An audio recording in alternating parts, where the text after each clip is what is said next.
is to purify the antakaran. And antakaran consists of means it is man, buddhi, ahankar, and chitta. So the sankalpa vikalpa function of the antakaran is called mind, and the doubt, discrimination, etc. of the this function of the antakaran is called buddhi, and awareness function of the antakaran is called chitta, and identification function of antakaran is called ego.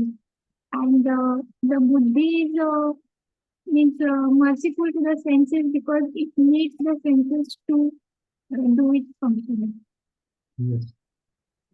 Yes. Thank you. Thank you very much. You precisely told the functions of this antakaran, which you want to purify, right? So all four nicely told. Thank you. Thank you very much. Anyone else? Any reflections or anything which we discussed? The same thing I am projecting on screen to understand what are the functions of this antakaran. The chitta is awareness. And ahankar is what it connects to your identity. It's like you appropriate something as yours own, right? Without permission. That is ahankar. Mind is sankalpa vikalpa. Thinking about object and especially thinking about a particular object. Sankalpa vikalpa. Vishesh chintan. And intelligence is, it goes through these five processes. First doubt comes, whether it is samshaya, then wrong knowledge, then right knowledge, and then nischay. Right? So this is how the four functions are happening. Everything is perceived by these four aspects of antakaran. So, very simple example, which was given by His Holiness Bhakti Vigyan Maharaj was like this. You see many, sometimes foreigners or even people, Indian people, they come inside temple and first inside temple or any other place they go. So what they will do, they will put their mobile first, no? With full camera, they will put like this, right? So it's, the chitta is like that. They just put photo. Now click photo so that they can process it later. Right? Why we take photo generally? That the thing is put in form of a picture and it is stored. So chitta is having that kind of function. And then the ahankar, mind and intelligence can process on it later. So that's the difference between functions. So ahankar appropriates it, what is seen in the picture, whether it is something for me there. So first they click, and then mind will decide whether it is pleasurable or not based on previous experiences. And intelligence will see the broader picture, whether how I can get it, or is it beneficial or not, etc. So these are the four functions with four. So we saw that also last time. Yes, anyone else wants to say anything more? Many things we said last time. Anyone else? No, yeah, actually, I had a doubt. Is the Yes, bro. chitta, when we are discussing chitta, I Hmm. thought chitta is like subconscious. So is that true, or it is just the first way of gaining knowledge, like just storing knowledge, like you said, like the photograph? Actually, chitta, as I said, is awareness, bro. It just becomes aware of the things because this itself is contaminated, isn't it? So, in original state, chitta is pure in terms of it's a material element, but it's purest material element. Okay. But when it touches matter, it becomes more and more pure, and that matter is ahankar. The more ahankar touches it, more it becomes contaminated. So, chitta in its contaminated state, it is fully just creates awareness of things. Like right now, I am giving online class here, and I am able to hear some stone digging, right? So it's just I am becoming aware of it, right? So that kind of thing, the function is done by chitta. But when I said that, okay, it is a stone crusher machine, so it is functioned by intelligence that, yeah, okay, this is sound which is creating awareness. It must be a stone crusher which is making sound. And mind will say, oh, this is so disturbing. But what you can do? Nothing you can do. So that way, so you understand, when you say subconscious, so there is nothing of that kind here. So in this antakaran, this is all one thing only, bro. Only functions are different, so it is called differently. It is called one item, Suppose, antaratmaka. my question is, where do sanskars go?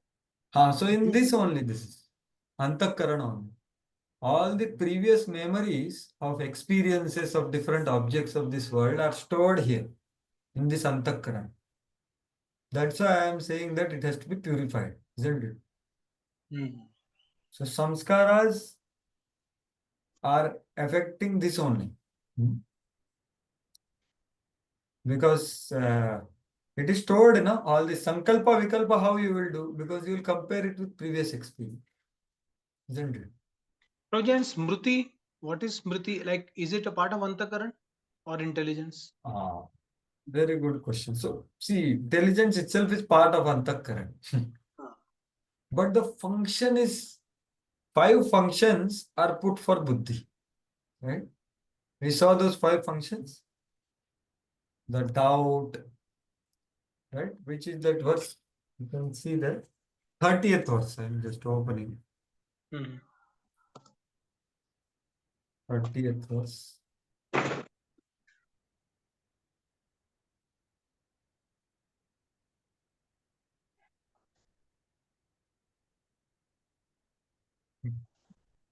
Samshayotha viparyaso. So among, so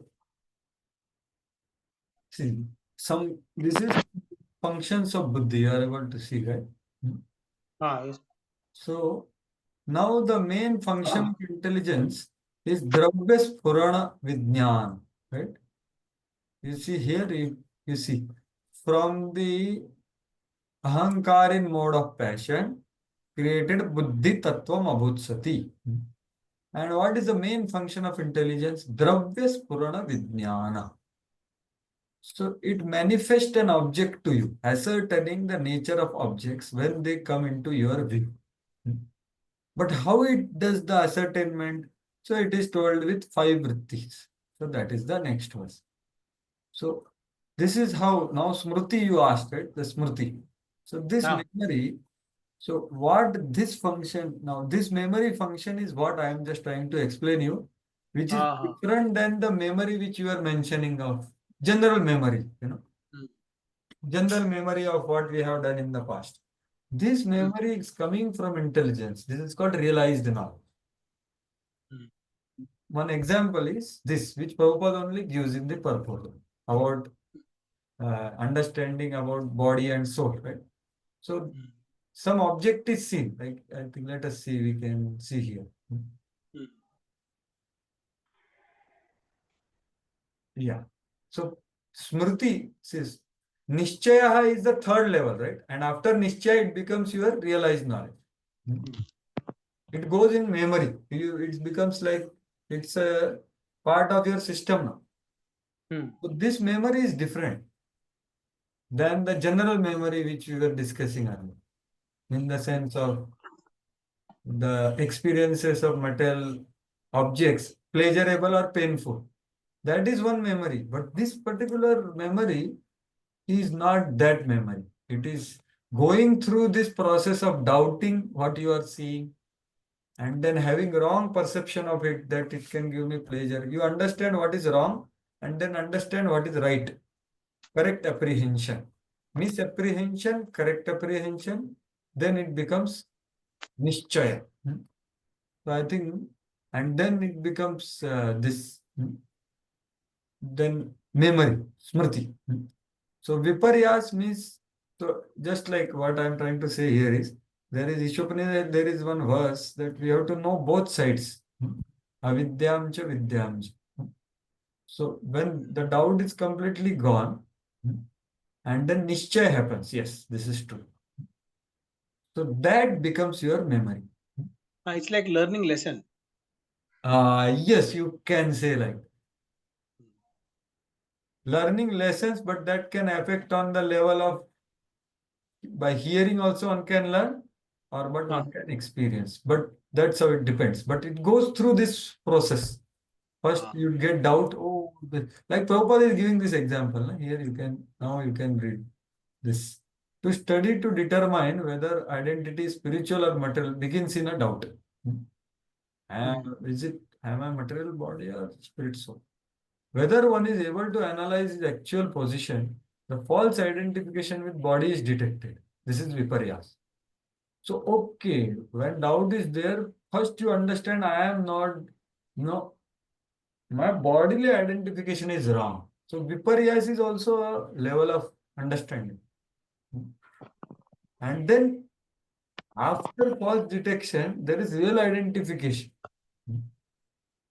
That is called Nishchay. Proved experimental knowledge, Prabhupada says here. And now that becomes your memory.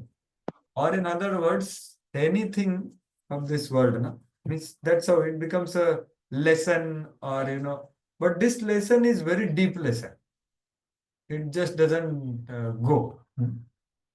Like proved experimental knowledge, as Prabhupada says, real understanding, etc. So that's how this memory is different. And then the sleep, actually. So that's these are some things really about this intelligence function. Okay. Thank you. Anyone and anything else about what we discussed last time?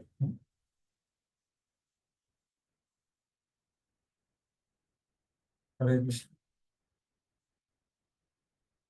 Okay. So just to last verse I showed, Bruce, so that you keep in mind what is the purpose of this analysis is to focus on super soul, to understand and isolate the super soul from this so many varieties of things around us. So when we try to see them in proper perspective, so that is the purpose. Like last verse of this chapter, we'll see first, which I told you in the initially. So the goal of the explaining analysis of elements is given. What is the goal? Goal is to focus on the super soul. Focus on the Supreme Lord. One should contemplate on the Supreme Lord who can be internally perceived, Paramatma in the body, which is combination of cause and effect. Right? So that's the whole point of this whole analysis, which appears to be tedious. But the point is you just everything, you are just analyzing your body and made all elements separate and the soul and antakaran and all that. And then there is super soul by which everything is working, everything is being experienced by you.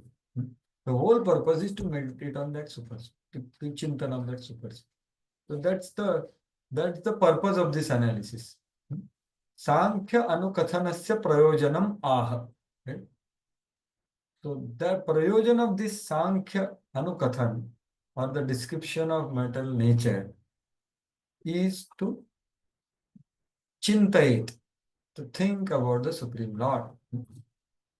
Tam pratyekatmanam pratyajnanagamnam asmin karya karana sangate atmani dehe jivatmani eva chintayit. To understand that the super soul is within the body only because of whom all these causes and effects are being produced. And that can be understood by the pure knowledge. So that's the thing, by devotion. So Prabhupada says that on. So that's what is in the purpose. So this is the goal of our analysis. And why we are learning that we saw in the initial part of the chapter, right? The purpose is, I think, which verse? Sixth verse, I think. Yeah. So what is the purpose of this discussion is to understand the mixture, right? Like I said to you this, no? That even person engaged in bhakti, he also should be inquisitive to know other paths. So that's the point. We don't want to practice these paths, but we are, to some extent, we are aware about these paths because they are jidnyasani, because they can be mixed. So you can see here, tasya upasaka janairapi kautukavasha karma jnanopi jidnyasaniya evat. So that's why we are learning these chapters as inquired by Devahuti and as answered by Kapil Dev, who is the Supreme Lord himself. And as I told you, these are very much similar to chapters 13, 14, and 15 of Bhagavad Gita, which is also a Jnana section. No, nature, enjoyer, and consciousness. That's what is this chapter actually. Right? So that is the thing. So, and we are trying to use our intelligence so that it can be fixed on Krishna. So that's the whole purpose. Yeah. Just to show last, this statement. So you are able to see, I think, right? So this is the intelligence function. Intelligence is the discriminating power to understand an object and helps us, the senses, to make the choice. By proper use of intelligence, one's consciousness is expanded. And the ultimate expansion of consciousness is Krishna consciousness. Okay? So the whole purpose is this one, to expand our vision of what we see, experience, perceive, get deluded, etc. And that's what we say, the broad, what is the meaning of expanded means broadness, right? Broad. Mahatma is broad-minded person. What is, there is words for Mahatma, means what is it? Vistirana Gadha Manasa. His mind or his intelligence is very broad because he is seeing through the perspective of Supreme Lord. And is very deep. He doesn't see the glitter, but he sees depth of these experiences of this world.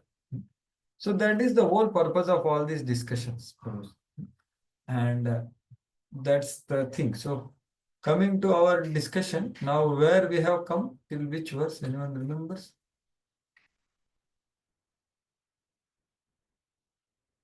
I believe this verse, this 32nd verse. Is it right? Anyone is having? 30 we complete. Yes. 31st we have to do. So we have done till 31st, right? So 31st means? 30 only. Yeah, 30th.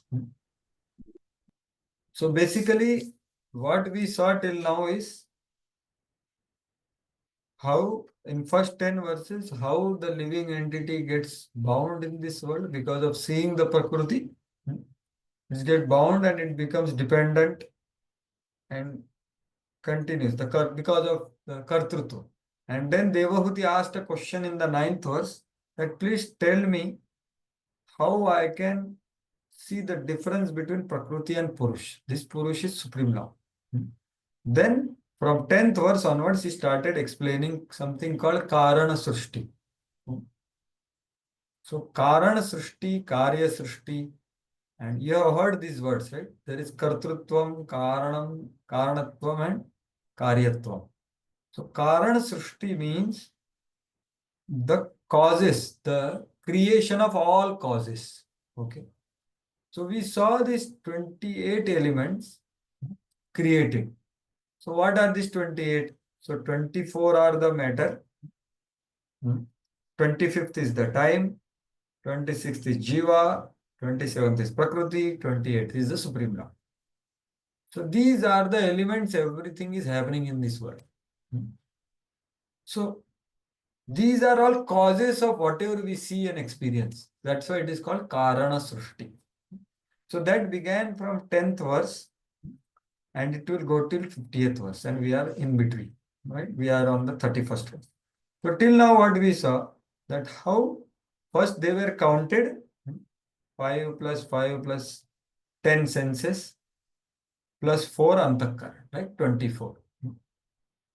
5 tanmatras, shabda sparsha rasa rupa gandha, pancha mahabhutas, earth, water, fire, air, ether, and 10 senses, 5 knowledge acquiring and 5 working senses, and then 4 internal organs. That's how it makes 24. So they were enumerated And then time was told, the function of time was told. It creates fear in living entities and it agitates the three modes in Prakriti. This is the 25th element. And then there is 20. There is Lord who is controlling everything from inside and out. And then we saw from text number 19 onwards is the creation of Mahat Tattva, which is represented in the individual body as Chitta. So Vyashti, Samashti, local, global. So creation of Mahat Tattva, its characteristics, then that transforms into Ahankar, three types of Ahankar, Kartrutva, Karanatva, Karyatva, right? And then we saw Satvik Ahankar, the mind is produced, the mind's nature of mind. We have to worship Aniruddha to purify the mind. Then Buddhi, then there is Upasya Devata of Buddhi, that is Pradyumna. And then there is, so till there we discussed, right? So Satvik Ahankar created mind, Rajasic Ahankar created intelligence. So that is till 31. So now we go ahead. So this was the 31st verse. Right? So till 30th, the intelligence is created. But there is further in the Rajasic Ahankar that is told in the 31st verse. Right? So Rajasic Ahankar has these aspects. So before showing that, I will show the picture so that it becomes clear.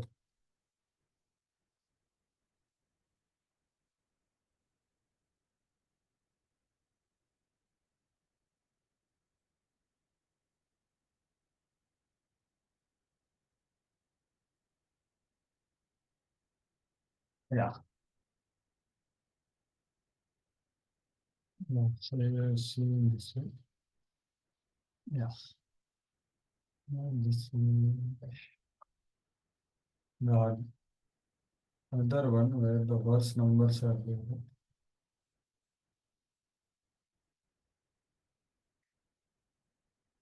Okay, well, this one. So these are the verse numbers which we have seen. Right? So Lord glanced at material nature, Mahat Tattva was produced, the characteristics are there. Then Ahankara was produced, so goodness, passion, ignorance, Vaikarika, Taijasa, Tamasa, 23 to 26. And the further verses are here. So we are here. We saw already the mind and sense demigods, 27, 28. Intelligence was created and its 5 functions, right? The 30 and the senses. And in further verses, 31 to 46, we will see how the 5 tanmatras, or in other words, sense objects, Shabda, Sparsha, Rasa, Rupa, Gandha, and earth, water, fire, air, how they are created, what are their characteristics. Right? So basically, subject matter of this whole chapter is how the utpatti or birth of these elements, tattvas, takes place, and what are characteristics of each tattva. Right? So that's the whole discussion about. So we are somewhere here. The intelligence, the Rajasic Ahankar, what we are seeing, and we saw the Buddhi and its functions. Right? So now let us go to verse number 31. So apart from Buddhi, the Indriyas are also created in the Taijasic Ahankar. So Taijasani Indriyanyeva Kriya Jnana Vibhagashaha Pranasya hi Kriya Shakti Buddhir Vijnana Shaktita. Please read the translation. Yes, so can read maybe. Yes, Ram Kishapur, is it possible? Yes, Prabhuji. Am I audible? Yes. Egoism in the mode of passion produces two kinds of senses: the senses for acquiring knowledge and senses of action. The senses of action depend on the vital energy, and the senses for acquiring knowledge depend on intelligence. Very clearly you understand that there are two kinds of senses. So, mode of passion creates intelligence, which we saw. Now it creates two kinds of senses as well. Because it's Karanatva, right? Karanatva is the Rajasic Ahankar, which is a cause. So the action happens through knowledge senses as well as working sense. So knowledge senses are empowered by intelligence, and working senses are empowered by vital energy called prana. Pranasya hi kriya shaktir budhne vijnana shakti. So kriya shakti is empowered by prana through knowledge, through the working senses, and vijnana shakti, something you want to perceive, that happens through intelligence, but intelligence works through the five knowledge acquiring senses, right? So they are also part of Rajasic Ahankar only. So why this word eva is there? Tejasani indriyani eva. So even the knowledge acquiring senses are also rajoguni only. They are not sattvaguni. That's why eva word is used. So you can see here that to remove the doubt that knowledge senses should arise from Vaikarika, Satvika Ahankar, right? Knowledge means, but no. The knowledge senses are also created from Rajasic Ahankar. Ahankar in Rajas only gives. Why? Because the predominance of Rajas in Buddhi when acting with knowledge of distinctions is also considered Rajas. So that's why it is not part of Satvika Ahankar. It's a Rajasic Ahankar. So Prabhupada also elaborates that here intelligence is said to false product of false ego and mode of passion. So Prabhupada elaborates in how in our day-to-day life. So Prabhupada is saying here, but here the intelligence is said to be the product of ego and passion. That is the distinction between mind and intelligence. Mind is a product of egoism in mode of goodness, and intelligence is a product of egoism in passion. The desire to accept something or reject something is a very important factor for the mind. So the whole point is by using our intelligence, we have to purify our desires. So that's what he is saying here. He is quoting Narottam Das Thakur. We can't stop desire. Kama, Krishna, Karmarpani. Lobha, like today, Sundarshan was. All other anarthas can be used in Krishna's service, except Matsara. So we always, it is stated by Narottam Das Thakur that we always have desires. Desire cannot be stopped. But we have to Kama, Krishna, Karmarpani. As soon as desires are transformed into is transformed to lording into our mortal nature, it becomes contaminated by matter. So desire has to be purified. In the beginning, this purification process has to be carried out by the order of the spiritual master. Since the spiritual master knows how the disciples' desires can be transformed into Krishna consciousness. So elsewhere Prabhupada says that Guru exactly knows the nature of disciple, what he can do for Krishna. So he engages him accordingly. He is expert in that. So that's how Prabhupada is saying, so that he becomes Krishna conscious. So the whole purpose is to change, to purify the desires.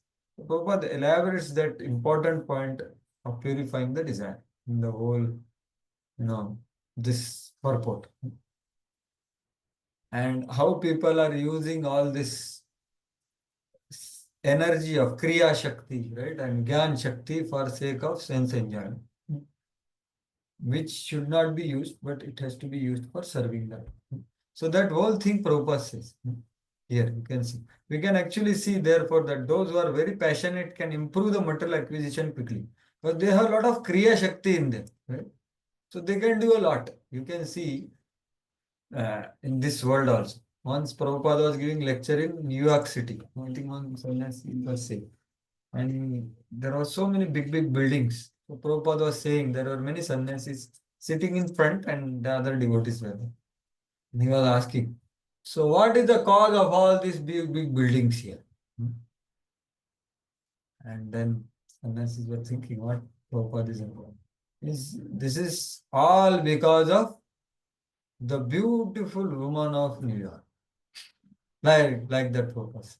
So all the impetus of so much hard work of this world, of Kriya Shakti misuse, is because of this sex desire. So when I say woman, as per for men it is woman, for woman it is man. Right? So that's what Prabhupada is saying here. We naturally find that those who are addicted to sex life are also materially advanced because of sex life or passionate life is an impetus for material advancement of civilization. For those who want to make spiritual advancement, there is almost no existence of mode of passion. Only mode of goodness is prominent. So that's how it is important. We find that those who engage in Krishna consciousness are material poor, but one who has eyes can see who is greater. So that's the thing. So what is the purpose? Therefore, if anyone wants to advance in spiritual life, he has to come back to the platform of purified desire. The purified desire for devotional sense. So that's the whole purpose of this whole discussion. That our Shaktis are directed properly. Yes, so that's the thing. So first, see, the purification of desire means what? Purification of heart. Because heart is seed of desire, seat of desire, as Param Pujya Radharani Maharaj says in that question answers. So, to purify the heart means first we have to purify the faith, which is the essence of heart. So, heart may be impure, but pure faith has to enter into it. Then it can purify it. Because faith is what we act. So that's why when the faith is created by hearing transcendental sound from authority. So that's the whole point being said here. It can be Harinam, Harikatha. So Bhagavatam, that's why. That pure faith can gradually change our platform of pure desires properties. Because no one else is going to do that for us. We have to do it. So that's why Prabhupada is writing a big purport here of how important is that is the progress in bhakti actually. What are our aspirations, desires, ambitions, and how much intense they are. So that's the thing. So now, having said that, now the Tan Matras and the Pancha Mahabhuta starts. So there are 15 verses, 32 to 46. And 3 verses each. Those are 15 verses. So there are 5 Tan Matras and 5 Pancha Mahabhutas. So they are connected with each other. Because the Tan Matras are subtle and the Pancha Mahabhutas are grosser. So the subtle from subtle creates gross. Like for example, the sound is the first gross element. But from that, not gross element, but it is Tan Matra, Shabda. From that comes ether. Then there is like that it goes on. Shabda, then Sparsha, then Vayu comes. Then Rupa, then fire comes. Then Rasa, then water comes. And then Gandha, and then earth comes. So this 5 and this 5. And how they are produced? So there are 3 verses for each of them. Right? So you Prabhuji, I had can. a quick question. Yes, Prabhu. This verse says that the mind is the product of goodness, Yes. and the intelligence comes, from passion. But we see in today's world that many times the mind is the one. You see in the chariot example also, right? That the Yes. mind is the one which is driving crazy desires, and the Yes. intelligence is unable to control it. So, if mind is coming from goodness, how it becomes overcome by passion, and only passionate desires come in the mind. So, Yeah. this is what I want to understand: how to restore it back to its original goodness condition. Yes. Yes, Prabhu. Thank you very much. So actually what we are discussing here is just a functionality of these items. Hmm? So actually mind has nature to be absorbed. So one can be absorbed in material pleasure and one can be absorbed in spiritual subject matter. And that nature of being absorbed is in mode of goodness. Hmm. So, and mind makes choices, and if intelligence is following the materialistic mind, is what is that chariot example. Then what will happen? The senses go wayward. The horses will run here. I want to touch this. I want to eat this. I want to see this. Right? However, the same intelligence, as I just now said, that the same intelligence, when we take it seriously, the sound vibration, then that intelligence of passion goes beyond the mind because it is Guru Sadhu Shastra intelligence. Then it can control the mind also. So that is the understanding through that's how the Shravanam is important. That through intelligence we expand our ability to see the reality of this world and experience the reality, see the reality as they are. Because that's how we say, no, Guru, means Guru opens our eyes means what? We hear his Vani and then we see, oh, okay, I am saying this, but Guru is saying this. So that way, then it takes a superior position. When in simple language, the intelligence which is materialistic is servant of mind, but intelligence which is following Guru Sadhu Shastra is above the mind. So I hope it clarifies that. Yes, yes. Thank you so much. Yes. And the previous purport was about that. So having said that, now, so there are 3 verses for each of these 15 verses for 5 Tanmatras and 5 Mahabhutas, right? So the first, so this is a system. Now next 15 verses will go very quickly. The format is like this. Like you can see this first verse. Tamasascha vikurvanat bhagavadvirya choditat shabdamatram abhut tasman nabha shotram tushad. Shabdagam. Yeah. Yes, Yashika Mataji, it's possible to read? Yes. Translation: when ego is ignorance is agitated by the sex energy of the supreme personality of Godhead, the subtle element sound is manifested, and from sound come the eternal sky and the sense of hearing. Yeah. Ethereal sky. Okay. Ethereal sky. So, see, there are 3 things here. There is creation of ether, there is creation of sense of hearing, and there is element sound. So, how they manifest? That is one verse, right? So, they are all connected to each other. So, how they came in existence? When the tamasic ahankar is transformed by the energy of the Lord, Bhagavad Virya Chodita, into Shabda. From Shabda comes sound, or rather not Shabda, Shabda itself is sound. From Shabda comes Nabha. And the sound can be perceived by the sense of hearing, Shrotra.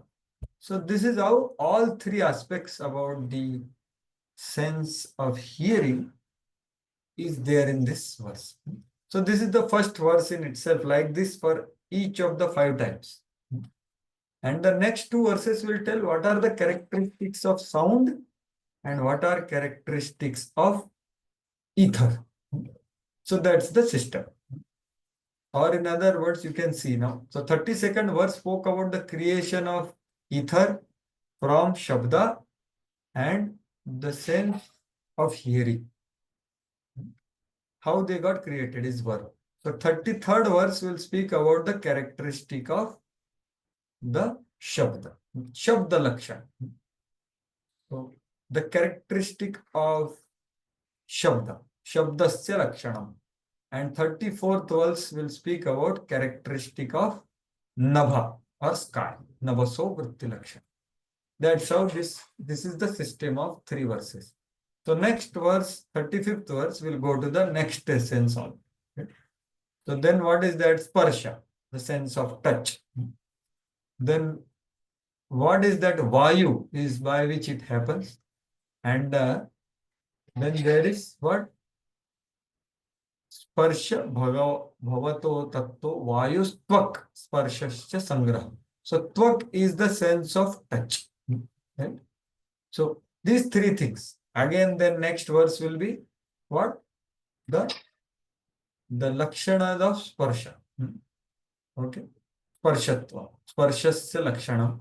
And then there is lakshanam of vayu. So that's how these 3 verses. So like that, these verses will go. So we'll quickly go through them. This format you are seeing here. Ekena shlokena ma. See, creation, the one shloka will tell creation of the tan matra, the sense organ which perceives that, and the pancha mahabhut which is related to it. So pancha mahabhut related. So if you take shabda, then shrotra, ear, sense of hearing, and mahabhut is sky. So tan matra's characteristics will be the next verse. And the Mahabhut characteristics will be the next verse. Like that, 15 verses for 5 things. So 30 seconds. So we can read the, I think you read the translation already, right? So this already I explained. So this is very important, the first, because the beginning of creation is from sound, the grossest creation. So anavritti shabdat. This is the end of the Prabhupada is quoting here, right? So this is the only aphorism repeated in Vedanta Sutra, which is essence of all Vedas. Can you imagine? There is no repetition in Vedanta Sutra except this sutra, which is ending. That anavritti shabda. That you can be liberated by Shabda. Where everything began by Shabda and everything can be wound out by Shabda. So Prabhupada quotes that. It appears from this work that all the objects of our sense gratification are products of egoism in mode of ignorance. And that begins with sound. Shabda. Right? So, as I told you, that third canto is teaching us how living entities' consciousness gets entrapped in matter and how it can get disentangled from matter. So that's how these descriptions are given. So our entanglement in material affairs has begun from material sound. Now we must purify that sound in spiritual understanding. We have to understand very clearly that sound is the beginning of creation of all material objects for our sense gratification. So you see anything in this world, you start thinking, no? Then speaking, then the object comes. So everything is created first in the level of sound. And then actually it manifests. So that's what Prabhupada explains all these things. Like a building is there, first the plan is made, right? Like here you can see, if you want to, in the material world, we manufacture many things for our material company. Simply by hearing. You hear something, if you want to build a skyscraper, then so many materials are there. And then we make plan, then so many executor, and then the actual things manifest. So modern economic advancement for creation is also product of hearing. Similarly, one can create favorable field of spiritual activities by hearing from right source. So again, see, in our subtle body, there is so much creation happens because of hearing. And that subtle creation takes a gross role if we pursue it. So that's how Prabhupada ends, I think, this purport only. Yeah. No, not this, I think, next purport. So anything, that's what Prabhupada is saying, one can create favorable field of spiritual activities by hearing from right. So hearing is very important, and that hearing is produced from sky. By hearing only, one can make proper use of what which already exists, what we have. The principle of hearing to properly utilize preconceived materials is applicable to spiritual paraphernalia as well. We must hear from proper spiritual source. So that's how Prabhupada is saying that how we can utilize this function. So this verse is quoted, you can see, this is from the section of Kama Esha, Krodha Esha. What is it that Arjuna forces one to commit sinful activities, even if he doesn't want to? That section, this verse is there. To create a favorable field of spiritual activities. Right? So that's the function of, now the three things are created. Now the lakshanas of Nabha or sky are told. It's very important one. So you can see अर्थाश्रयत्वं शब्दस्य द्रष्टुर्लिङ्गात्ममेव च Tanmatratvam cha navaso lakshanam kavayo viduhu. So Shabda Lakshan is told here. Yeah, please read translation. Translation: persons who are learned and who have true knowledge define sound as that which conveys the idea of an object, indicates the presence of a speaker, screened from our view, and constitute the subtle form of ether. So three functions. Right? Artha Ashraya. It the Shabda can convey the meaning of an object. Like if I can describe you. Okay, there is a guava which is very green and is very sweet. So you are creating a, I am conveying the meaning. So this is happening through Shabda, right? Like that. Second is Drashtur Lingatvam. Someone is speaking behind the wall, but by hearing I can identify someone else is speaking. And third one is the sky is produced from sound. Tanmatratvam nabhaso. So nabha is sky. Sky is created from sound. Constitutes subtle form of ether. Subtle form of ether is Shabda. So these are great source. Kavaya Lakshanam Shabdasya Viduhu. So that is the meaning. Right? So that's how, if we are properly hearing, here Vishwanath Chandra Thakur is saying, sound expresses the meaning and reveals the seer, such as Vyasa and Shukdev, who sees the pastimes of Rama and Krishna. So Prabhupada elaborates that, and he says, it speaks about how Shabda Paraman is important. It is Swapaurashaya, it is coming beyond four defects. So that's what Prabhupada elaborates. We can read on our own. There must be a speaker when we say hearing, right? Speaker. So who is the speaker? The speaker has to be authentic. All that purpose. Apaurashaya means Vedic. If we hear something from a conditioned soul, it is full of defects. That's why I am trying not to speak. Let us understand what Prabhupada is saying. All material and mundane information is tainted by illusion, error, and cheating and imperfection of senses. Because Vedic knowledge was imparted by Supreme Lord, who is transcendental to material creation, it's perfect. So Prabhupada brings it to this thing, and then other. So this is function of Shabda.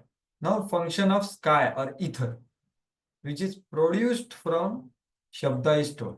Bhutanam chidra datrutvam bahirantaramev cha pranendriyatma drishnatvam navaso vritti lakshanam. Yeah, please read this. Translation: the activities and characteristics of the ethereal element can be observed as accommodation for the room for the external and internal existences of all living entities, namely the field of activities of the vital air, the senses, and the mind. Thank you. So what are functions of ether? First, it is Chidra Datrutvam. It gives space for all the elements, inside as well as outside. So inside, when it comes to the internal sense of organs also need space, right, to work. Mind, intelligence, and ego needs some space to work, isn't it? And externally also. So that's what is given by this ether. So ether cannot be perceived, but it can be experienced. Like, so in many times we say, na, give me some space, Prabhu. So what does that mean? This is that means. Actually, you give me some space to the way to let me do thinking, feeling, and willing according to the way I want. Give me some space. Don't push me. Don't force me. You understand, all the relationships in this world get affected because we don't give space to each other. So that is told here. Space means prana, indriya, atma, dhishnatva. So you can see here, Prabhupada writing. Field of activities for mind and everything else. Right? So you can see here, the mind, senses, and the vital force of living entity have forms. Although they are not visible, you can't see them, but it is having form, right? It's a subtle matter. So form rests in the subtle existence kaya, and internally it is perceived as veins within the body. circulation of white air. So this is gross. Externally, there are invisible forms of sense objects. So that's how this space is very deep thing, which cannot be seen, but it can be experienced. So that's how mental activities or psychological actions of thinking, feeling, and willing, where it happens. So they are also activities on the platform of ethereal existence. So this is what, when I was saying, every one of us needs space. And more we encroach on other space, more we create inconvenience for them. So we have to be very considerate in terms of what space we need and what space we can give to others, for them to think, feel, and will the way they want. Right? So that's what is told here. And the last part, this is what I was telling, the last verse. Mental existence transformed into tangible form as soon as there is an opportunity due to contamination or development of a gross elements from the subtle form. So everything subtly what we think will eventually take a grosser object. It becomes a tangible thing. So that's what is the thing which Prabhupada was saying in the previous purport, right? So everything which we create in this world, it begins by hearing and meditating, thinking about it. And then it becomes an object. So that's a very powerful statement Prabhupada says. Mental existence means what we are thinking about. That takes a tangible form as soon as there is an opportunity. So that is the meaning here. And Prabhupada says this verse is a potential basis of a great scientific research work. Because no one in the creation, they don't know what is ether actually. So ether was used by sages earlier. Simply by chanting one curse, no, you become an elephant. And immediately that person will become elephant. So they are using the power of ether. Right? So this is a deepest technology. Prabhupada is giving. So that is what is now. So now next Tanmatra. Now you can read the translations. 35th verse. Now the next one is Sparsha. Yeah. Please read the translation. I will go fast. From ethereal existence, which evolves from sound, the next transformation takes place under the impulse of time, and thus the subtle element touch, and thence the air and sense of touch become prominent. Yeah. So air, the touch, and the sense of touch. These three things are manifested. How? Kala Gatya Vikurvata. Is again the time element, Lord is involved in all this transformation. That's the whole point of. So they manifested. And what are their characteristics? That is the next. So Sparsha characteristics. Yeah, please read the translation.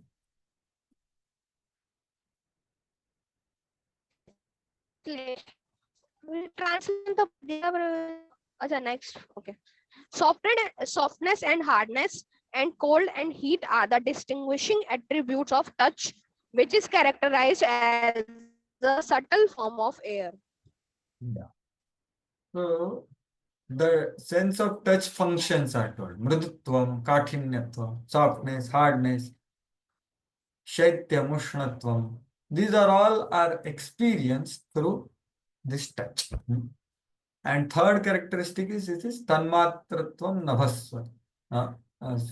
It is subtle form of air. Right? So that is the third characteristic. Yeah. The tangibility is a proof of a form. Yeah. Now, what are the characteristics of air? That is the next. Yeah. Please read the translation. Translation: the action of the air is exhibited in movements, mixing, allowing approach to the objects of sound and other sense perceptions, and providing for the proper functioning of all other senses. So, Vayu Chalanam, Vyuhanam, now you see things rotating, mixing, and all that. So, that these are all the functions of air. Right? So, that is the meaning. So Prabhupada takes us into Ayurveda, and Ayurveda is based on so much of like Vatavaran. How is the Vatavaran means what? So many things are depending on air, right?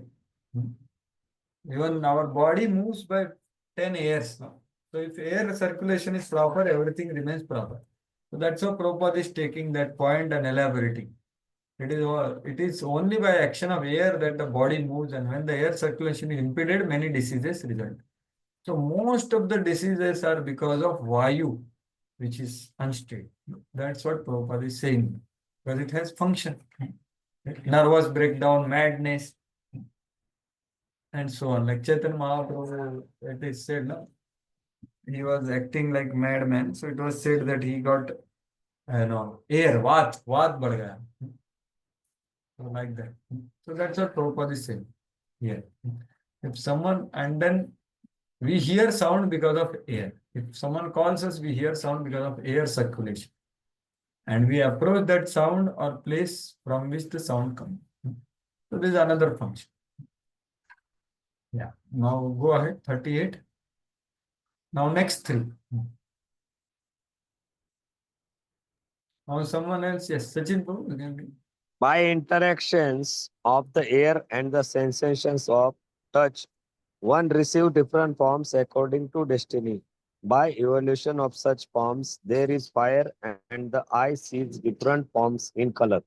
Yeah. So now next three things. What are those? Form, fire, and ice. So these three are connected. From where they got connected, when they got created, it was created from the interaction of air and the sensation of touch. That is previous elements, right? So that's how it is happening in sequence. So it's now the characteristics of both are told, right? Yeah, please read translation next. My dear mother, the characteristics of form are understood by dimension, quality, and individuality. The form of fire is appreciated by its apology. Yeah. So there are this Vyakti Samhitvam, Dravya Akrititvam. There is a form, there is a dimension, there is individuality, quality, right? So these are the characteristics of form, and it has connection with fire. Right? So secondary aspects means qualities are one of them. Sound is perceived independently. Perception of invisible substance by touch is also shows independence. Form, however, is not independent of qualities for its perception. So see, previously you saw that air also, invisible substance, can be known by touch. So the Vayu is independent. By that you can know. Or sound also, right? Sound doesn't know. But form, however, is not independent. It depends on qualities of perception. So Prabhupada explained that every form that we appreciate has a particular dimension and characteristic. Dimension is gross and its qualities.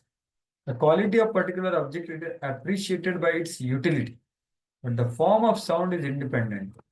So these all forms which are invisible can be understood only by touch, right? And like Vayu, for example, that is the independent appreciation of invisible form. But the visible form are understood by analytical study of them. So the constitution of a certain object is appreciated by its internal action. So this is the third characteristic, its utility. So salt is known by what? Its quality, its utility. So it is salty. Sugar is, so that way the form. Right? So taste and the qualitative constitution are basic principles in understanding the form of object. So that is about form. Now going further, yeah, please. What are characteristic of fire? Agni Lakshana. Yeah, please read. Fire is appreciated by its light and by its ability to cook, to digest, to destroy cold, to evaporate, and to give rise to hunger, thirst, eating, and drink. So all qualities of fire, including digestive fire and the fire which gives warmth, they are all explained here. In one verse, everything is there. Right? So these are all symptoms of fire. So Ayurvedic treatment is performed in connection with fire element, Agni Mandya. So when the fire of digestion is less, then this is done. Right? So that way. Yeah. Now further. Yeah, please read. By the interaction of fire and the visual sensation, the subtle element taste evolves under a superior arrangement. From taste, water is produced and the tongue, which perceives taste, is also manifested. So now the fourth one is what? There is taste, there is water, and there is tongue. Right? So this is the fourth one. So now the next two verses will tell the characteristics of taste and characteristics of water. Yeah, please read.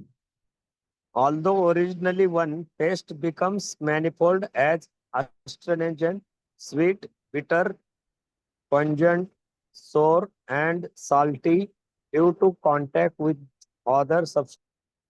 Yeah. So that's the thing. And now what is water? Yeah, please read.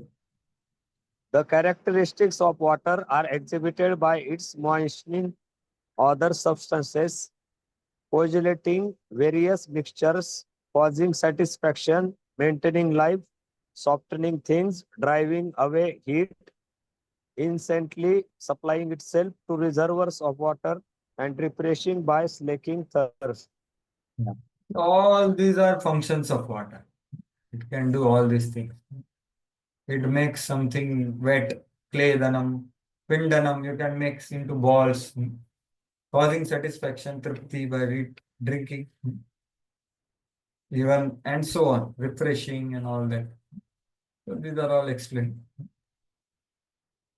Yeah. Further, what happened? Now last one. Yeah. Due to the interaction of water with the taste perception, the subtle element order evolves under superior arrangement.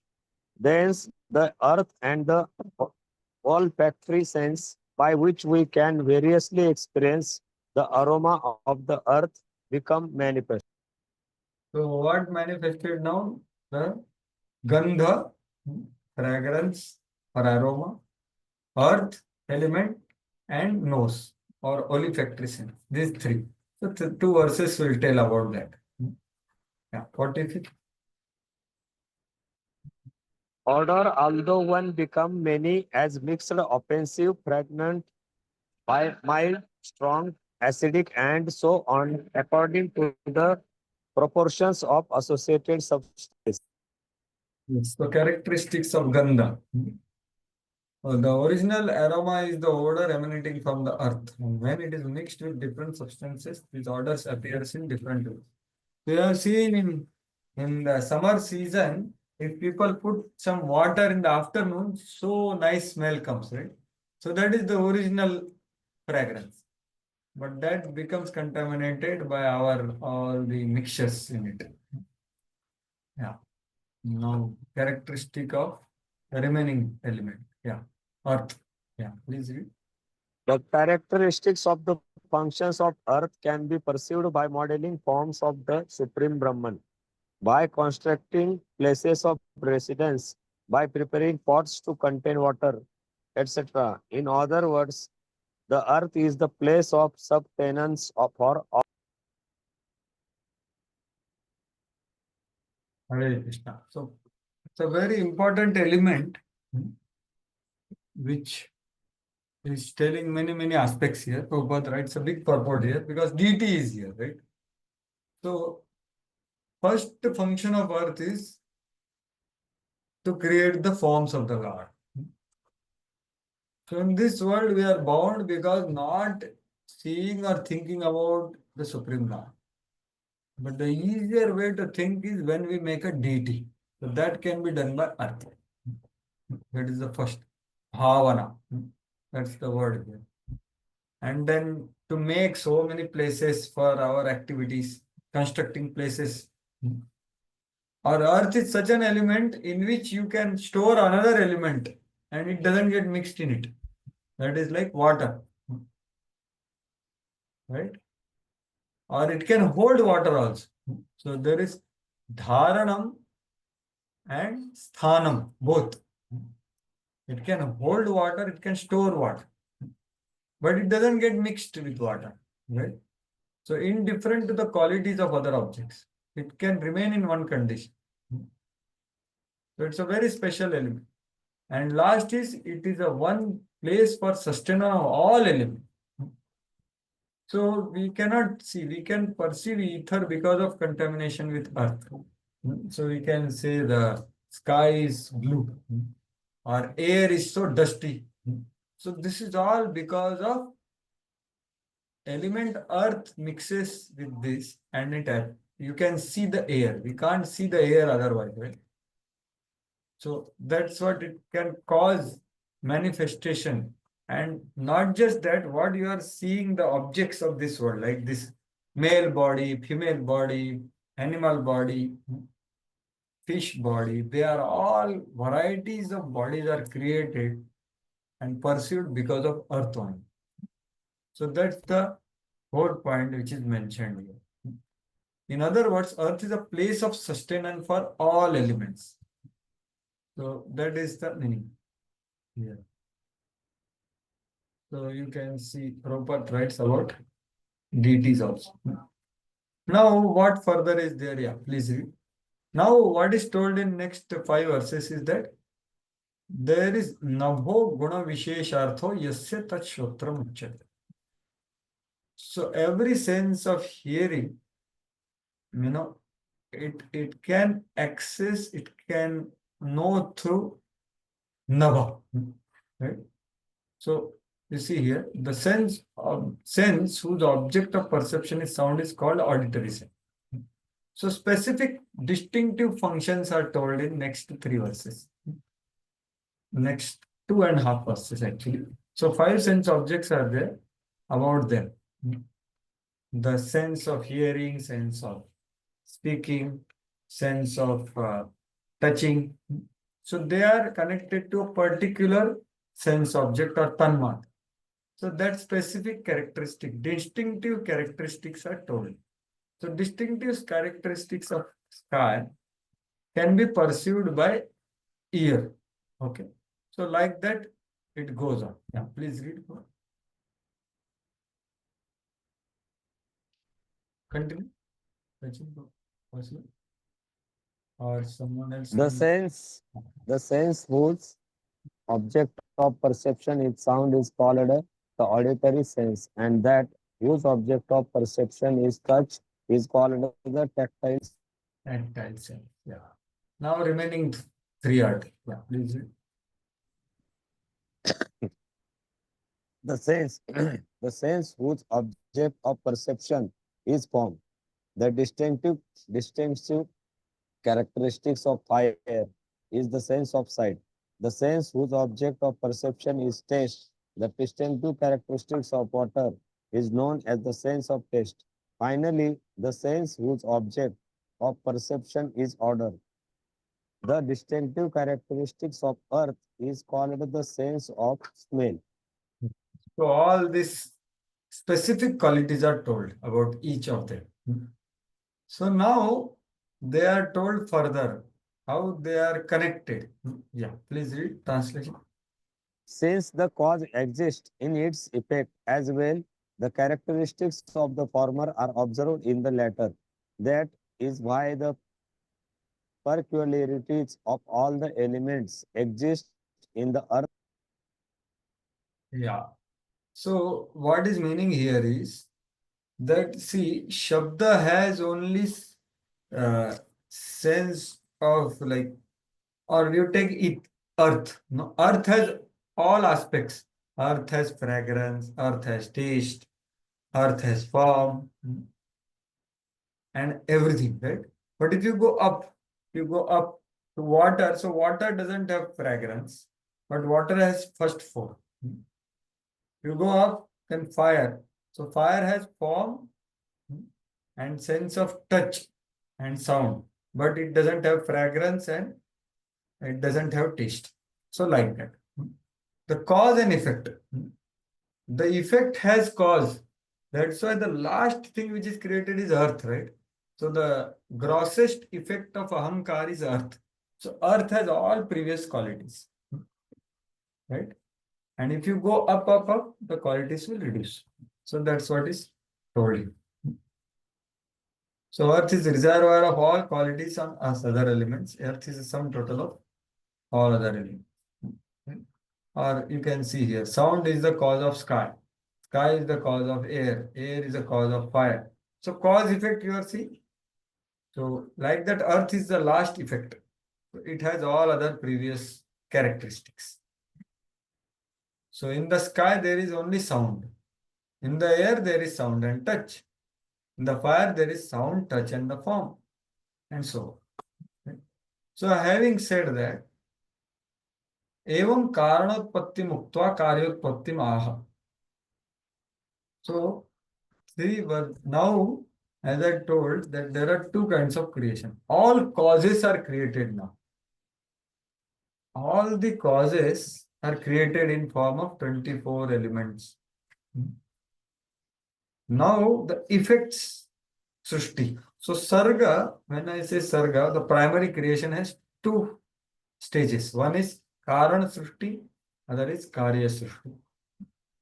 So Karan Srishti is done now. All the elements are created. They have characteristics. Now the effects will be created. Right? So that's how now the further description goes. So these are elements are created, but they are not able to mix with each other. So you have heard this in 3rd canto, 5th chapter. So there are prayers by these elements, right? So they pray to Garbhodakshaya Vishnu, and then Garbhodakshaya Vishnu enters into them, and then the universe is formed, right? So they can combine with each other to produce some effect. So the first effect, tangible effect, is creation of a universal egg, right? So that Karya Srishti is beginning here. And what happens after that is the subject matter of the rest of the chapter. So in short, what happens, I will show, and then we will go through the translation. There is not much discussion here. Whatever is there, I can show through a figure.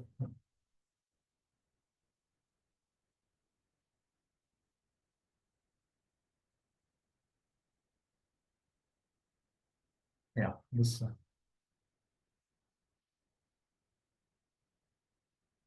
Yeah, so you can see that Lord saw the creating function suspended. So all elements are created, but they are not able to mix with each other. So that's what is the verse which we are about to read now, 50th verse, right? And then what happens? Lord's cohesive energy enters into it. So they start mixing with each other, right? And the Jiva, the Kriya Shakti comes. So elements become combined. Then the Adi Purushan comes into existence. And after that, after 1,000 years, that universe lies down, or Virat Rup, you can say fetus here. After that, the Lord Vishnu enters into him. So this all procedure is told in the next verses. So we will see that now, what is happening. It is called Karya Srishti. So see, these are terminologies used again and again. So there is Karana Srishti means all causes, and Karya Srishti means effects. Okay. So like that. एतान् संहत्य यदा महदादीनि सप्तवै कालकर्म गुणोपेतो जगादा रूपाविशत्. Yes, someone else can read now. Yes, Shobha Lakshmi Mother, you can. 2 verses. When all these elements were unmixed, the Supreme Personality of Godhead, the origin of creation, along with time, work, and the qualities of the modes of material nature, entered into the universe with the total material energy in 7 divisions. Yeah. So elements were not able to mix with each other. So Lord has to enter along with what? Kala, karma and swabhava. Kala, karma, gunopeto, jagat adir upavishant. He entered it. So every moment there is influence of, there is intervention of the Supreme. So he entered. So after starting the generation of the causes, Kapil Dev speaks about generation of effects. So I told you already. And how Lord is present in every atom. So Prabhupada quotes that. Andantarastha charanam chayantarastha. What happens further? Yeah, please read translation.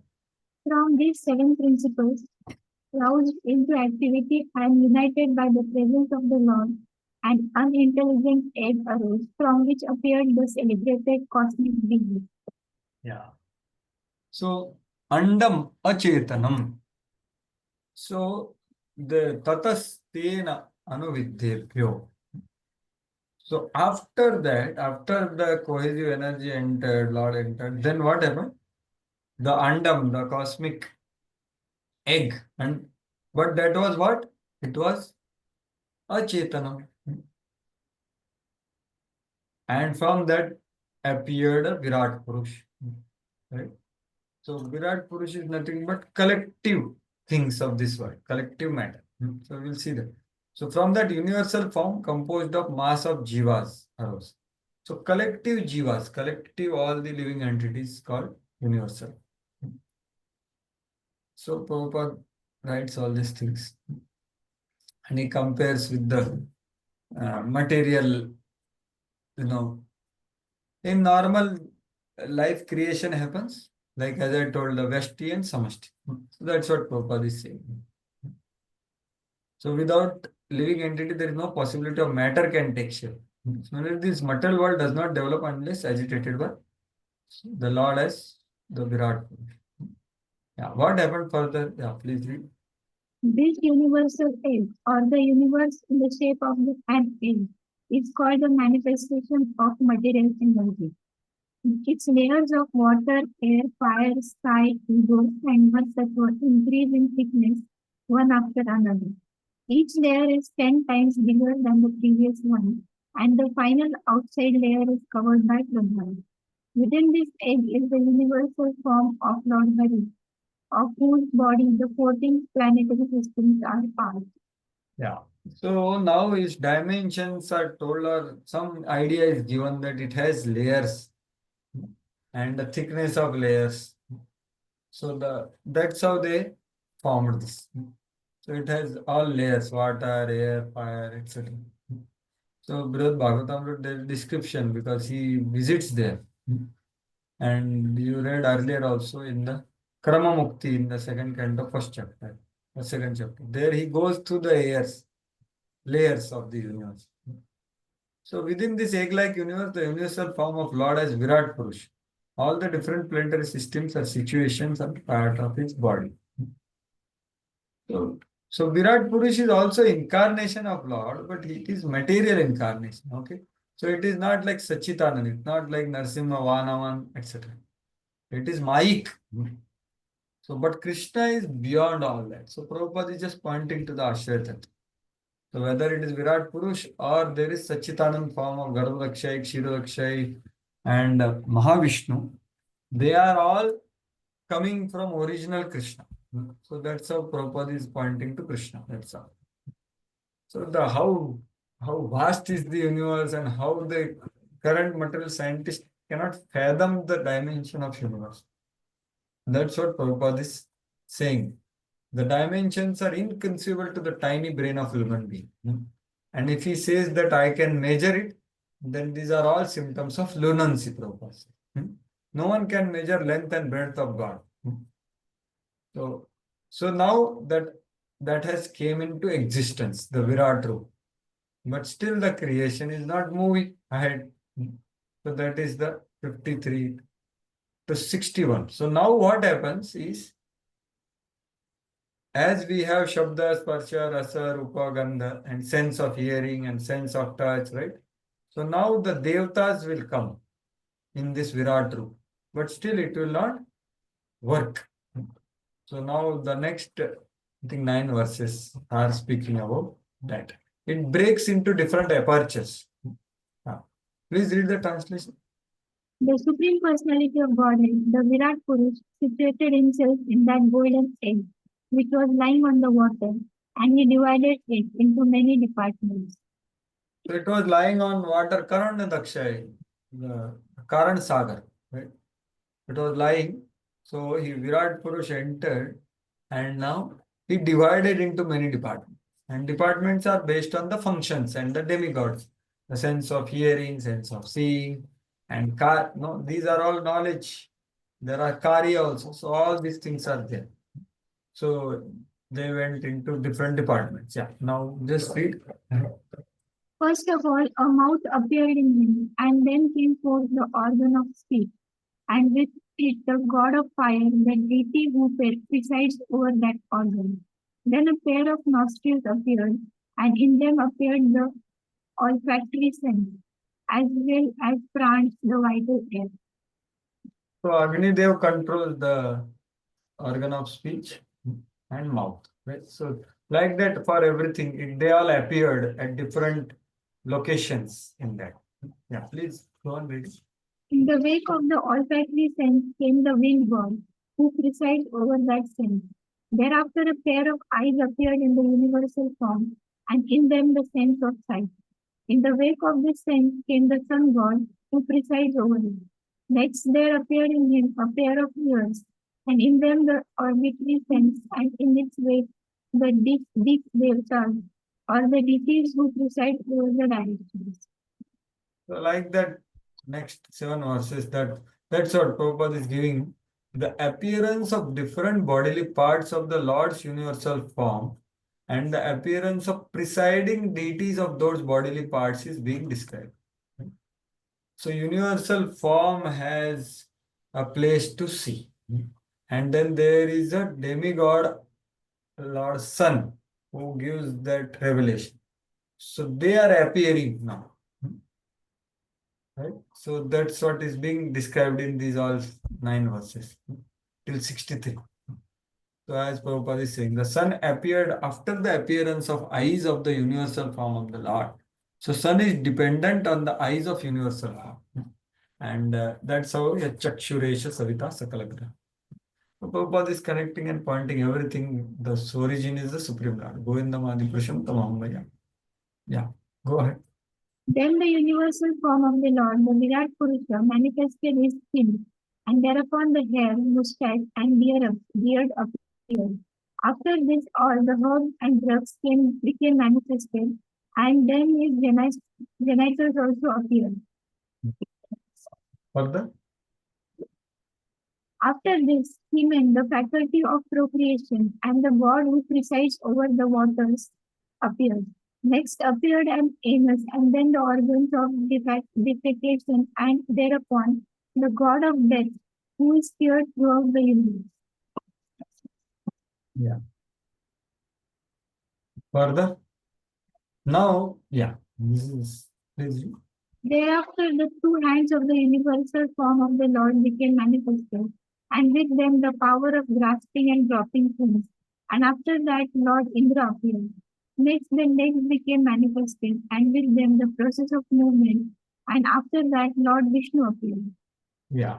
So see, Indra controls our hand. And this Vishnu who is controlling our legs is a demigod Vishnu. It's not a Supreme Lord Vishnu. So very clearly. Yeah. Read on. The veins of the universal body became manifested, and thereafter the red corpuscles or blood. In their wake came the rivers, the deities presiding over the veins, and then appeared an abdomen. Yeah. All these things. Yeah. Read on. Next grew feelings of hunger and thirst, and in their wake came the manifestation of the oceans. Then the heart became manifest, and in the wake of the heart the mind appeared. Further? After the mind, the moon appeared. Intelligence appeared next, and after intelligence, Lord Brahma appeared. Then the false ego appeared, and then Lord Shiva. And after the appearance of Lord Shiva came consciousness and the deity presiding over consciousness. Yeah. The Chittam. Chittam Chaityastato Abhavat. The deity presiding over conscience. So heart is the location of four aspects of Antakara. We saw that mind, intelligence, ego, and chitta. So that refers to Vasudev. Vasudev presides over chitta, and other are expansions of that. So that's what is mentioned here. So there is presiding deity, and then there is the Upasya deity. So Upasya deity is all this Pradyumna, Aniruddha, which were mentioned earlier. So these three different Antaryamis are there. So Prabhupada writes that. Cheto Darpanam Arjanam and all that he writes. Chitta is there, no? That's why Prabhupada mentioned. Purification of Chitta. So the material moon has spots. So he tells about Chaitanya Mahaprabhu. One has to fix mind on Gauranga and all that. So now having said that, now still the universal form is not fully working. So now from 62 to 69, yeah, something is said. Now it is told in a negative assertion, positive assertion and negative assertion, Anvaya and Vyatirek, right? So the same thing is told. Now what was told in last 9 verses, now next 7 verses are going to say the same thing in another language. Anvaya Vyatirekaabhyam Antaryamina eva sarvashaktitvam darshayitum. To show the all-powerful nature of Antaryami, without which nothing can move. To show that now negative assertion is being told. So that's what is told. Yeah, please read. When the demigods and presiding deities of the various senses were thus manifested, they wanted to wake their origin of appearance. But upon failing to do so, they re-entered the body of the Virat Purusha one after another in order to wake him. Yeah, so Virat Purush created different apertures for different senses and working senses, but it was not functioning. So what they did, these demigods and the sense of seeing, they go there at their place, and tried to wake him up, but they didn't wake him up. They could not do that. That's what is the next so many verses you will see. No tatishta tada virat. No, he did not wake up. He did not wake up. Like that you will say. So they again, one after the other entered. So they means what? The sense of seeing, the sun god, and so these three things, they went at the eye of the Virat Purush, but it did not wake up. So like that, the whole point is to show that without Antaryami, nothing can take place. So that's the point here. So same thing you will see there. Yeah, please read. Continue. The god of fire entered his mouth with the organ of speech, but the Virat Purusha could not be aroused. Then the god of wind entered his nostrils with the sense of smell, but still the Virat Purusha refused to be awakened. No tatishtat tada virat. That's what you will see now for next 7-8 verses. Yeah, please read. The sun god entered the eyes of the Virat Purusha with the sense of sight, but still the Virat Purusha did not get up. Similarly, the predominating deities of the directions entered through his ears with the sense of hearing, but still he did not get up. Further. The predominating deities of the skin, herbs, and seasoning plants entered the skin of the Virat Purusha with the head of the body. But the cosmic being refused to get up even then. The god predominating over water entered his organ of generation with the faculty of procreation. But the Virat Purusha still would not rise. Yeah, continue. The god of death entered his anus with the organ of defecation, but the Virat Purusha could not be spurred to activity. The god Indra entered the hands with their power of grasping and dropping things, but the Virat Purusha would not get up even then. Yeah, continue. Lord Vishnu entered his feet with the faculty of locomotion, but the Virat Purusha refused to stand up even then. The rivers entered his blood vessels with the blood and the power of circulation, but still the cosmic being could not be made to stop. So all these things are going. Yeah. Further. The ocean entered his abdomen with hunger and thirst, but the cosmic being refused to rise even then. The moon god entered his heart and the mind, but the cosmic being would not be roused. Yeah. Yeah. Further. Brahma also entered his heart with intelligence, but even then the cosmic being could not be prevailed upon to get up. Lord Rudra also entered his heart with the eagle, but even then the cosmic being did not stir. Yeah. So till now, these all devatas also entered their places along with this sense objects and matras and everything. But still, it was not in a working condition.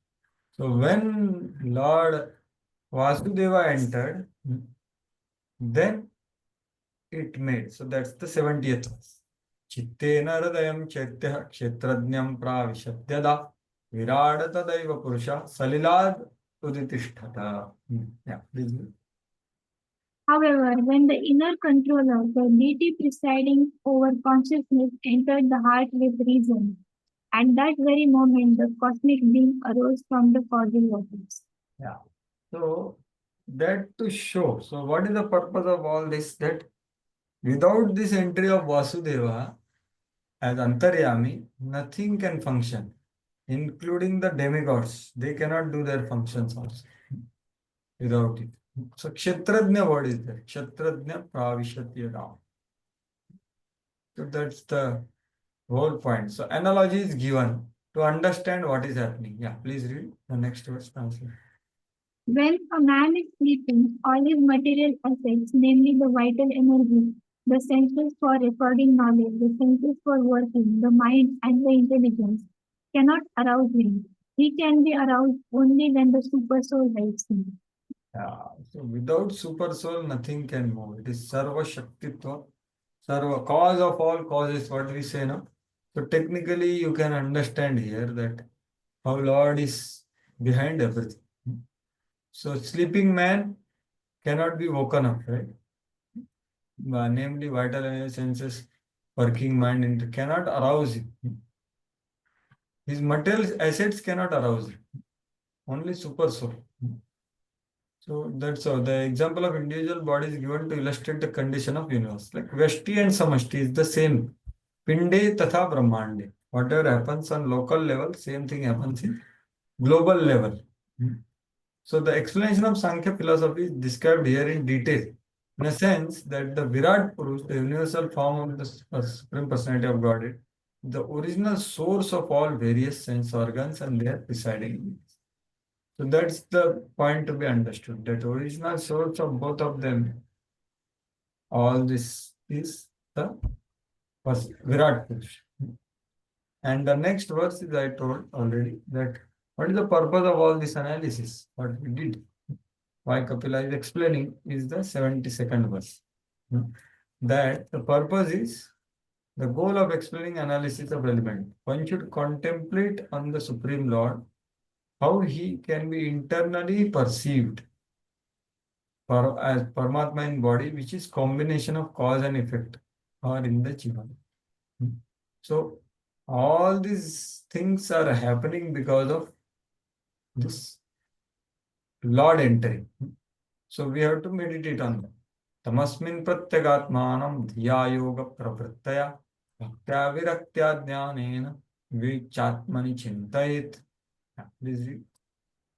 Therefore, through devotion, detachment, and advancement in spiritual knowledge acquired through concentrated devotional service, one should contemplate that super soul as present in this very body, although simultaneously apart from it. Yeah. So this is the purpose. So you see, if you see the 9th verse, the Devahuti's question is this only. Devahuti said that, oh Lord, please tell me the characteristics of Prakriti and the Supreme Lord as the causes of universe, which is composed of gross and subtle elements.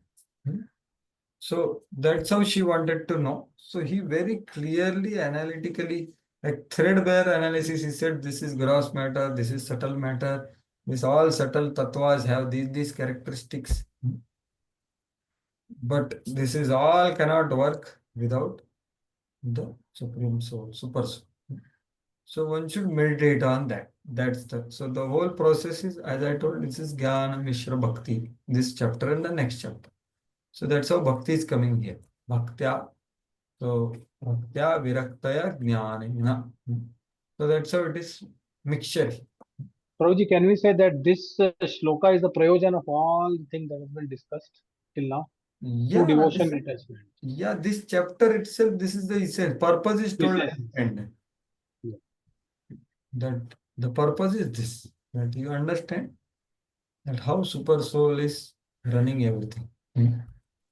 So meditate on that super soul by bhakti. So that's the whole point of this verse. Because there are so many, as I told you, in the material world, there are so many things, so many experiences, but they are all can be connected to the Supreme Lord through this whatever was discussed. Because it is not just a distant connection, it's a factual connection. Because Krishna is telling in Bhagavad Gita also, na, Vibhuti Yoga is that only. That's what Arjuna is asking, that my dear Lord, Keshu Keshu cha bhaveshu chintosi bhagavan maya. No, why, how I can think of you, my Lord? So Lord says all this. So many things he says there. In 7th chapter also he says, Rasoham apsupam te. But now we understand how it is. There he is saying, here he is elaborating. The whole analysis, the whole procedure, how the creation took place is telling, stepwise. So that's how the purpose is this one. We don't want to do analysis, but we want to do Chintan of the Supreme Lord. So that's the whole purpose. So that's how Prabhupada will tell in this. This already we read, right? So although sitting in the same body as the individual soul, so super soul is there. The super soul has no affection for the body, whereas the individual soul does. One has to detach himself, therefore, from this metal body by discharging devotion. So when we do this kind of analysis, that yeah, this is matter, I am different from it. So let me become detached. So viraktya word is there, na? Bhaktya, jnanena, viraktya, right? So that's what Prabhupada emphasizes here. When Vasudeva, the all-pervading Vishnu, is served in completely pure devotion, detachment from the material world immediately begins. The purpose of Sankhya is to detach oneself from material contamination. This can be achieved simply by devotional service to the Supreme Personality of God. In other words, one cannot concentrate one's mind and energy on the Supreme Lord unless one is detached from the material. So, this kind of knowledge, when someone is focusing on such analysis, that becomes Jnana Mishra Bhakti. But when just we are hearing as Bhagavatam hearing, it's pure devotional service. So that's the whole thing. So we are aware about this path. The purpose is what Bhakti has to do. Bhakti is the whole thing. So in Srimad Bhagavatam, first canto, it is stated that one becomes joyful by discharging devotional service. So in that joyful attitude, one can understand the science of Krishna consciousness. Otherwise, so again we see, no, Aham Sarvasya Prabhavo is the first Chatushloki. Mattaha Sarvam Pravartate. So these two words are elaborated here.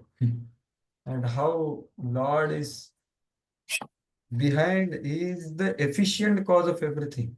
That is Mattaha Sarvam Pravartate. I am the source of everything, I am efficient cause of everything. Iti Matva Bhajate Mam. One who completely accepts as truth, he can worship me with all their hearts. Buddha Bhava Samamita. That's what Prabhupada. Otherwise, it is not possible. This Tattvataha, Vetti Tattvataha includes this. So the analytical study of elements of material nature and the concentration of mind upon super soul are the sum and substance of Sankhya philosophical system. And the perfection of this Sankhya Yoga culminates into devotional service. So that's the purpose of this chapter. So nothing to worry if we understood or we don't understand much or whatever we understood. The whole purpose is this, to understand that, okay, the Supreme Lord is behind everything, cause of all causes. So that's what is the purpose of this discussion on Kapil. Thus end the Bhaktivedanta purports of 3rd canto, 26th chapter of the Srimad Bhagavatam entitled fundamental principles of material nature. So that's how we complete this chapter. Maybe next chapter will begin tomorrow, 27. That is another technical chapter. Sorry, but it is there. What to do? So, another Jnana Mishra Bhakti type of chapter, but we can try to hear and grasp whatever is possible and understand the purpose and the context. That is the important thing here. So this was about this chapter which we discussed. So if anyone has any comment, clarification, question, they can express now. Whatever little time is remaining. Anyone has anything, any question, clarification, or something they heard about this? Yes, yes, Mataji. Prabhuji, I have a question, but I am still unable to find that line. It's about sound.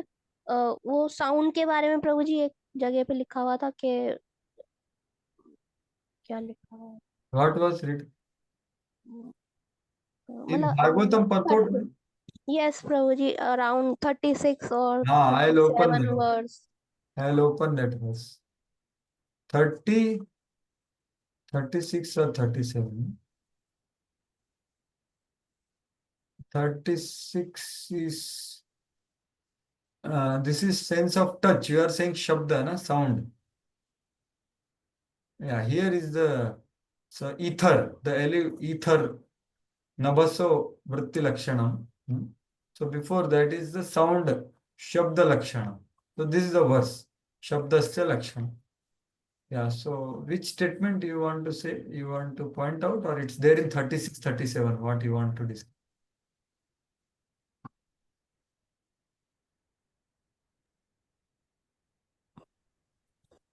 प्रभु जी कुछ material करके कुछ लिखा था, sound से related था.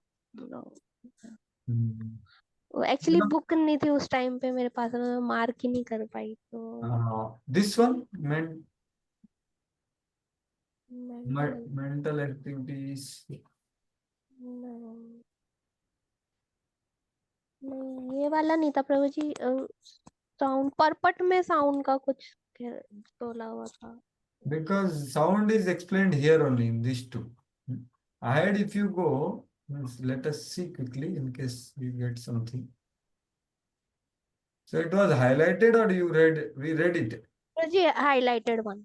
It was highlighted. Here, little bit is there. So these are all characteristics. 2-3 paragraphs were there actually. 2-3 paragraphs. So it will be there in the beginning only. The sound, no? 30. Maybe you can see in your book. You can relook at it and then Okay. let me know. I Or will you, ask next time. yeah, you are able to see here, then we would have seen. Here he tells about hearing is important, material or spiritual. This one, by hearing only we can have access right to material or spiritual enjoyment. It's about sense enjoyment and material something that is related with sound. This only then. See more. Everything material or spiritual, it begins with sound only. That's what purpose. हाँ वही. This one? हाँ नहीं, अभी जो आपने line बोली थी ना प्रभु जी, मतलब जो साउंड से मतलब Everything starts from sound. That is what Mataji said. Maybe. Material experience. Like this skyscraper and all I told you. This modern economic advancement of creation is product of hearing only. So, जहाँ पे आ रहा था मतलब sense enjoyment, और वो सारा मतलब sound से स्टार्ट हो रहा था, मतलब कुछ ऐसे ही लाइन लिखी. this anavritti shabda, this one. Our entanglement in material affairs has begun from material sound. Now we must purify that sound, understand. So yeah, this one, we have to understand that very clearly that sound is the beginning of creation of all material objects for our sense category. Similarly, if sound is purified, our spiritual necessity also produced from sound. So this Yes, is Prabhuji, यही था. so this is what actually we have to be focusing on. Because more we hear, more we create our necessities of this world. So what is advertisement? Advertisement is this only. It enforces you by giving you audio visual to think that this you need. Right? So, but if you hear Bhagavatam or Bhagavad Gita, then it will tell you you don't need this. So that's what Prabhupada is saying here. All the ideas of so many varieties of so-called enjoyments come from someone speaking about it, right? So that's what is the principle here. One gets entangled in this material world by hearing, and one gets liberated by hearing. So that, Prabhuji, it's like अब जैसे इधर लिखा है कि sound is the beginning of creation of all material object for our sense gratification. that is the first verse, first statement actually. See this, Hmm. read this. Read this. It appears from this verse that all the objects of our sense gratification are the products of the egoism in ignorance. Egoism in ignorance, the first element is Shabda actually. So that's why it is creating, everything is coming from Shabda. All the objects of sense enjoyment. See, you see the cause, effect, cause, effect, cause, effect. So from that only, the subtlest cause is sound of all sense objects. ये प्रभु जी उस person का क्या जो मतलब सुन ही नहीं पा रहा मतलब उसने पहले सुना हुआ है ना, तो उसके मन में वो कंसेप्शन है. जैसे अंधा आदमी भी लस्टी होता है ना. He has not even seen from birth, he is blind, but he has impressions from previous life. So he may not have this ear because of a karmic reaction, but he has sense of, he has heard it before, so he has all these anarthas. So that is there. Because it's not about just this life, no? It is about his previous life also. That's why I'm saying that ear is different. So ear and sense of hearing. So Atma has sense of hearing. But his ear, gross ear is not working because of his karma. But he has heard so much before. That's how he is having different tastes, different objects he wants to enjoy. Although he has not seen them. So that's how the Antakaran comes into picture. And Antakaran has all these things stored in it. Right? All this previous life, where it is stored? Antakaran only. There is all this garbage is there. It's like, life means a big thing. Like, you take a cabin luggage and there is a long luggage in the, what is that, what we say in flight? There is cabin luggage and there is, what other luggage is there?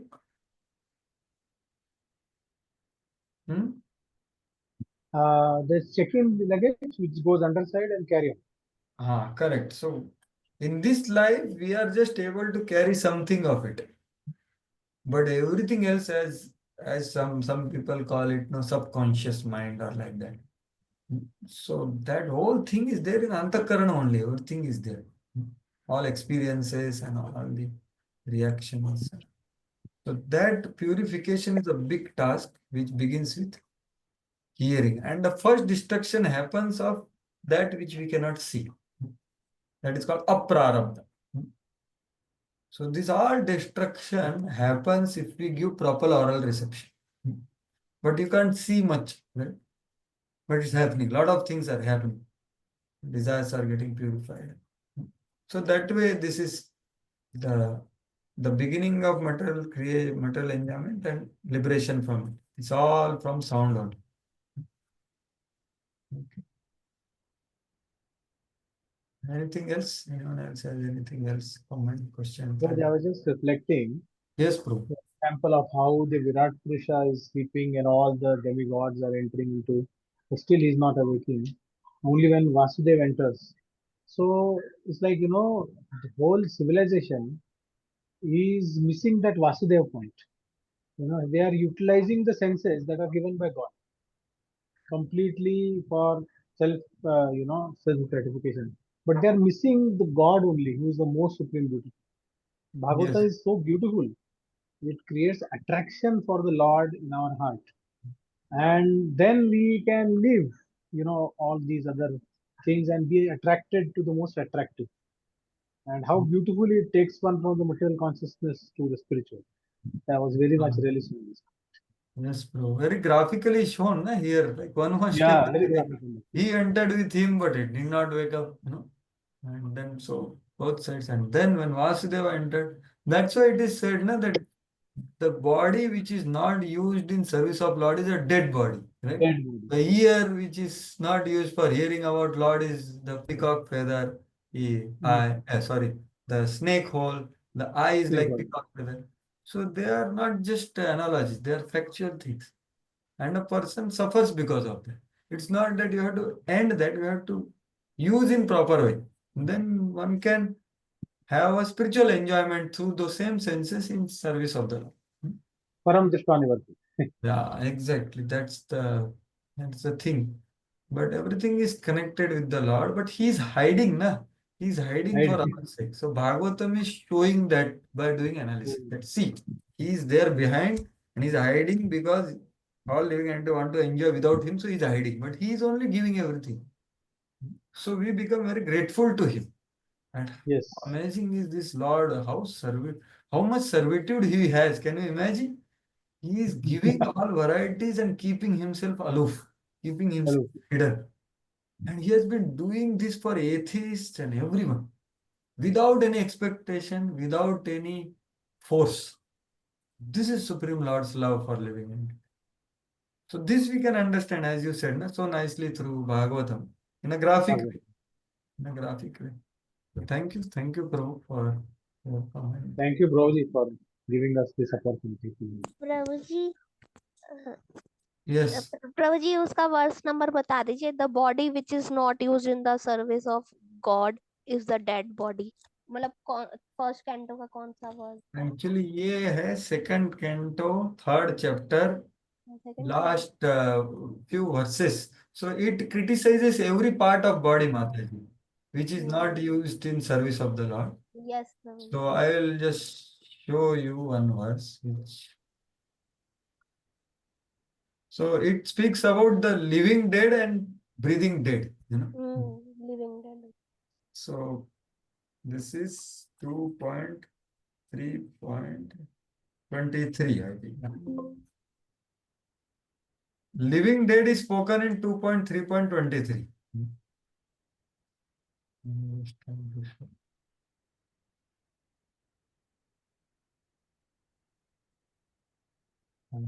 I'm just showing you. 1 second. Yeah, so you see, very amazing. Jivan Shavo Bhagavatangri Renu. One who has not smeared the dust of pure devotee is living dead. Yeah, you can read the translation. Any person. The person who has not at any time received the dust of the feet of the Lord's pure devotee upon his head is certainly a dead body, and the person who has never experienced the aroma of the tulsi leaves from the lotus feet of the Lord is also a dead body, although breathing. So this is one reference of it. Many places it comes, and previous to these verses, if you see 10 verses are there, they will tell about each and every sense. If it is not used in Lord's service, it is useless. Like legs not going to the dhams, it is like the trunk of the tree, and so on. So you can refer that. And then there is one more verse which Devahuti is going to speak, which we will see. That is also very nice.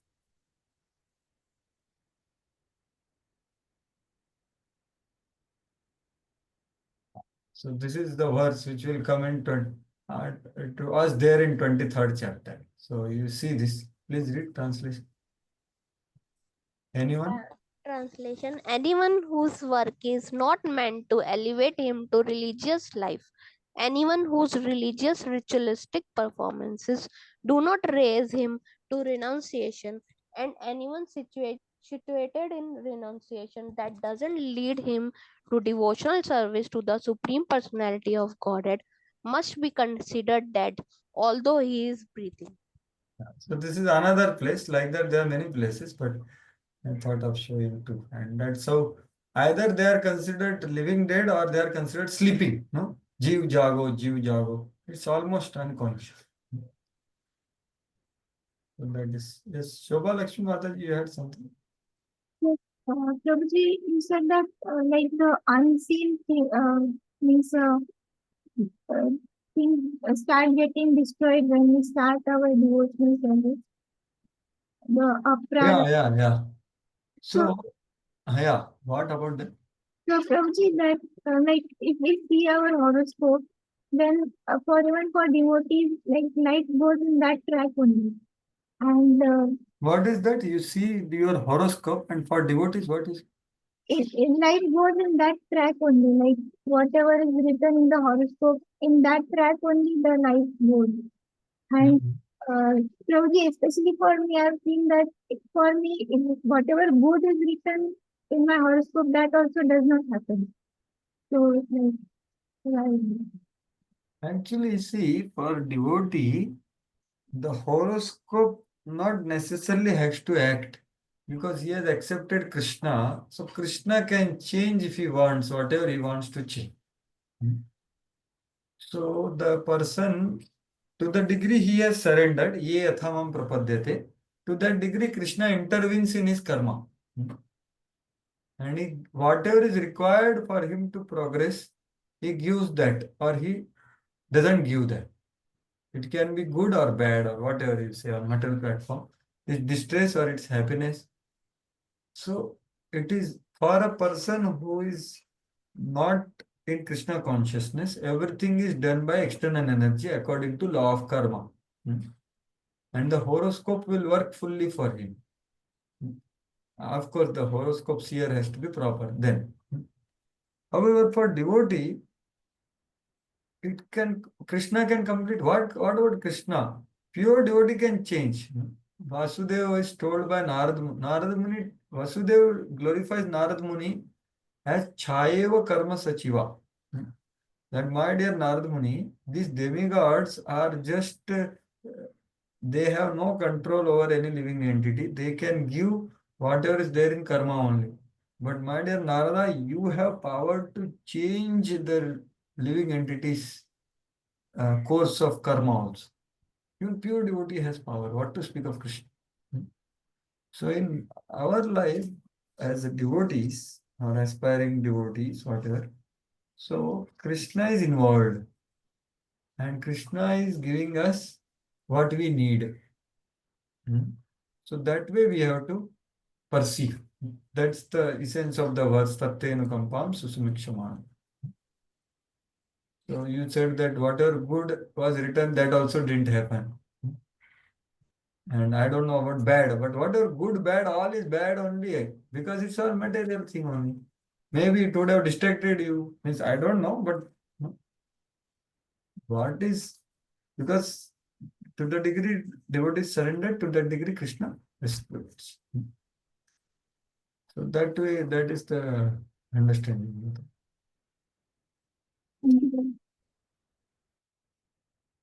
Okay. Anything else?